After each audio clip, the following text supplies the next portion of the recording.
fermented habanero chili sauce. If you've never made fermented chili sauce at home, you're missing out. It's really straightforward, so let me show you guys how it's done.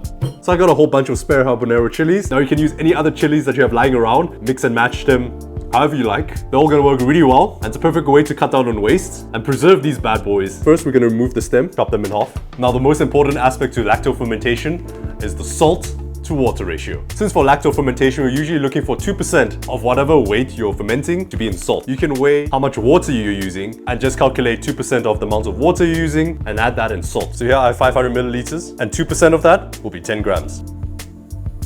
Mix until completely dissolved to a jar, followed by the brine.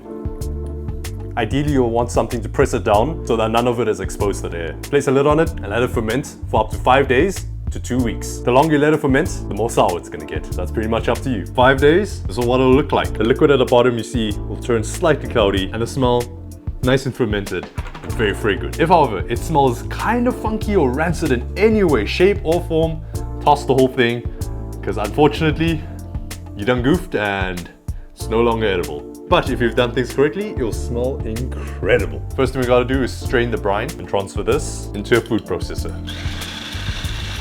And this is how the texture looks like after it's blended. And that's where the brine comes in. If you want a more viscous version, you can just drizzle in a little bit of the brine and continue blending. But if you like it nice and chunky like this, you're basically all done.